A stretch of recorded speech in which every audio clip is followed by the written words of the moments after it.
2024 మార్చి 8న మహాశివరాత్రి రాబోతోంది. ఇది 349 సంవత్సరాలకు వస్తున్న అద్భుతమైన శివరాత్రి. ఇలాంటి శివరాత్రి 349 సంవత్సరాల క్రితం వచ్చింది. శ్రవణ ధనిష్ట నక్షత్రాల కలయికతో శుక్రవారం రోజున మహాశివరాత్రి రావటం చాలా అరుదు. ఇలాంటి శివరాత్రి 1675వ సంవత్సరంలో వచ్చింది. మళ్ళీ 349 సంవత్సరాల తర్వాత ఇప్పుడు వచ్చింది కనుక ఈ శివరాత్రి చాలా విశేషమైనదని శాస్త్ర పండితులు చెప్తూ ఉన్నారు. మాఘ బహుళ చతుర్దశికే మహాశివరాత్రి అని పేరు. శివుడి పండుగల్లో ప్రధానమైనది మహాశివరాత్రి. ఈ పవిత్ర దినాన భక్తులు శివుణ్ణి 3 పద్ధతుల్లో పూజిస్తారు. అవి శివార్చన, ఉపవాసము, జాగరణ. వీటిల్లో ఉపవాసానికి చాలా ప్రాధాన్యత ఉంది. వాస్తవానికి మహాశివరాత్రి నాడు ఉపవాసం చేసి శివనామ స్మరణ చేయటం కన్నా ముఖ్యమైనది శివుడికి మరి ఒకటి లేదు. ఉపవాసం అంటే మనసును శివునికి దగ్గరగా ఉంచటమని శాస్త్రాలు చెప్తూ ఉన్నాయి. శివుణ్ణి మనసుకు దగ్గరగా ఉంచాలంటే శివ ధ్యానం చేయాలి. శివ ధ్యానం చేసే శివానందం కలుగుతుంది, శివుని అనుగ్రహం లభిస్తుంది. ఇలా శివ ధ్యానం చేయాలంటే రోజంతా మేల్కొని ఉండాలి. అలా మేల్కొని ఉండాలి అంటే పొట్టను ఖాళీగా ఉంచాలి. అలా ఖాళీగా ఉంచడాన్ని ఉపవాసం అంటారు. కాబట్టి భక్తులు ఎంతో నియమ నిబంధనతో రోజంతా మహాశివుణ్ణి ధ్యానిస్తూ ఉపవాసం చేయాలి. వాస్తవానికి మహాశివరాత్రి నాడు శివ ధ్యానంలో ఉన్న భక్తులకు ఆకలి వెయ్యదు.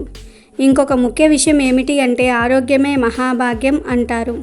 శివుడు కూడా తన భక్తుల ఆరోగ్యం క్షీణించాలని అనుకోడు. కాబట్టి చిన్న చిన్న రోగాలతో బాధపడే వాళ్ళు అల్పాహారం తీసుకోవచ్చు. అల్పాహారం అంటే పండ్లు మాత్రమే తీసుకోవాలని పండితులు సూచిస్తూ ఉన్నారు. ఈ కాలంలో దొరికే అనాస, ద్రాక్ష, జామ వంటి పళ్లను తీసుకుని ఉపవాసం చేయవచ్చునని పెద్దలు చెప్తూ ఉన్నారు. ఇది శివరాత్రి ఉపవాస పద్ధతి. ఇక ఎంతో పవిత్రమైన ఈ మహాశివరాత్రి రోజు ఆడవారు గుర్తుపెట్టుకొని ఈ ఆకు మీద దీపం పెడితే చాలు మీ ఇల్లంతా ఐశ్వర్యంతో వెలిగిపోతుంది. ఈశ్వరుడి అనుగ్రహం లభిస్తుంది, కష్టాలన్నీ పోతాయి, కోటి జన్మల పుణ్యం వస్తుంది, ఆర్థిక సమస్యలన్నీ పోయి రాజయోగం పడుతుంది, పట్టిందల్లా బంగారం అవుతుందని పెద్దలు చెప్తూ ఉన్నారు. మరి శివరాత్రి రోజు ఏ ఆకు మీద దీపం పెట్టాలో ఇప్పుడు మనం ఈ వీడియోలో వివరంగా తెలుసుకుందాము. ఫ్రెండ్స్, ఫస్ట్ అయితే ఈ వీడియోకి ఒక లైక్ కొట్టి మా ఛానల్ని సబ్స్క్రైబ్ చేసుకోవటం మర్చిపోవద్దు. మాఘమాసంలో కృష్ణపక్ష చతుర్దశి అర్ధరాత్రి వ్యాప్తి చెంది ఉన్న రోజు మహాశివరాత్రిగా పరిగణింపబడుతుందని గ్రంథాలు తెలుపుతూ ఉన్నాయి. అమావాస్యకు ముందు వచ్చే కృష్ణపక్ష చతుర్దశి నాడే శివరాత్రి జరుపుకోవాలని శాస్త్ర నియమము. అభిషేక ప్రియుడు శివుడికి ఇష్టమైన రోజు మహాశివరాత్రి. మహాశివుడు లింగాకృతిని పొందిన రోజునే శివరాత్రిగా జరుపుకుంటాము. ఈ పర్వదినం రోజున భక్తి శ్రద్ధలతో పరమేశ్వరుని పూజిస్తే జీవితంలో సమస్యలు రావు. మహాశివరాత్రి రోజు ఉపవాసం ఉండటము, జాగరణం చేయటం అందరికీ తెలిసిన విషయాలే.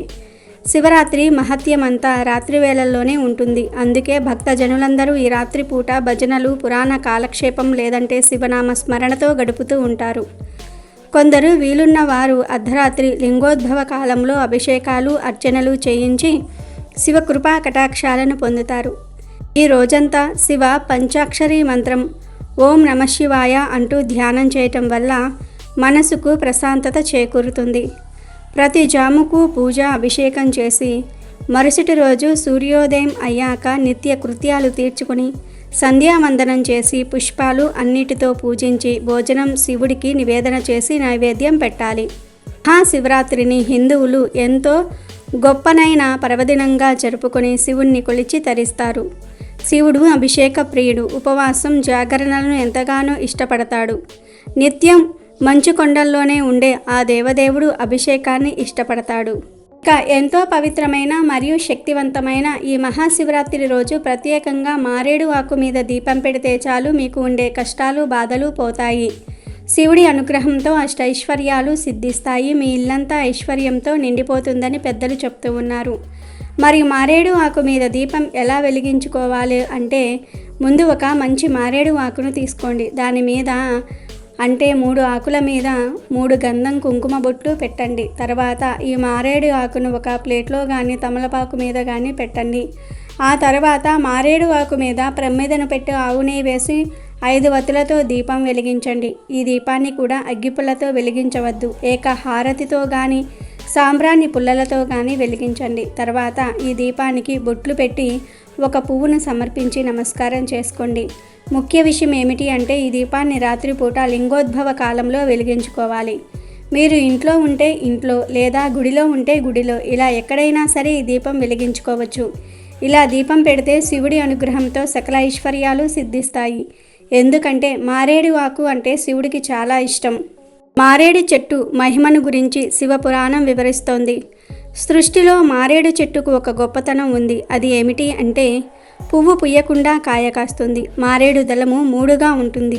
అందుకే త్రిదళం, త్రిగుణాకారం, త్రినేత్రచం, త్రియాయుధం, త్రిజన్మ పాప సంహారం, ఏకబిల్వం శివార్పణం అని తలుస్తాము. మారేడు చెట్టుకు ప్రదక్షిణం చేస్తే 33 కోట్ల మంది దేవతలకు ప్రదక్షిణం చేసినట్లే. ఇంట్లో మారేడు చెట్టు ఉంటే ఆ మారేడు చెట్టు క్రింద కూర్చొని ఎవరైనా జపం చేసినా పూజ చేసినా అపారమైనటువంటి సిద్ధి కలుగుతుంది. మారేడు ఆకు కూడా చాలా విశేషమైనది, శివుడికి చాలా ఇష్టమైనది. మారేడు చెట్టు శివస్వరూపమైనదిగా చెప్పబడుతుంది. మారేడు దళాలు బ్రహ్మ, విష్ణు, మహేశ్వరులకు ప్రతీకలుగా చెప్పబడుతున్నాయి. అంతేకాకుండా 3 ఆకులు గల మారేడు దళాన్ని పరమశివుడి 3 నేత్రాలుగా విశ్వసిస్తూ ఉంటారు. మారేడు చెట్టు మూలంలో సమస్త లోకాలలోని పుణ్యతీర్థాలు దాగి ఉన్నాయని చెప్పబడుతోంది. మారేడు చెట్టు మూలంలో నిలిచిన నీటితో స్నానం చేయటం వలన గంగానది స్నాన ఫలితం దక్కుతుందని అంటారు. మనకు శాస్త్రంలో 5 లక్ష్మీ స్థానములు ఉన్నాయని చెప్పారు. అందులో మారేడు దళము ఒకటి. లక్ష్మీదేవి కుడి చేతితో సృష్టించిన చెట్టు మారేడు చెట్టు. అందుకే ఈ చెట్టుకు పండిన కాయను శ్రీఫలం అని పిలుస్తారు. మారేడు దళం చాలా పవిత్రమైనది కనుక అందరూ మహాశివరాత్రి రోజు మారేడు ఆకు మీద దీపం పెట్టి సకల శుభాలను పొంది సంతోషంగా జీవించండి. శివుడి అనుగ్రహాన్ని కూడా పొందండి. ఆ మహాశివుడే పార్వతీదేవికి చెప్పిన ఈ రహస్యమైన మాటను మహాశివరాత్రి రోజు 3 సార్లు మనసులో అనుకుంటే ఆ ఇంట్లో సకల ఐశ్వర్యాలు కలిగి వారు కోరుకున్నది జరుగుతుంది. ఎవరైతే శివరాత్రి రోజు నిత్యం లేదా వీలైనన్ని సార్లు ఈ మంత్రాన్ని మనసులో అనుకుంటారో వారి ఇంట్లో ధనానికి లోటు ఉండదు, అన్నీ శుభాలే జరుగుతాయి. లక్ష్మీదేవి సంతోషించి ఆ ఇంట్లోకి అడుగుపెట్టి వారిని కుబేరులను చేస్తుంది.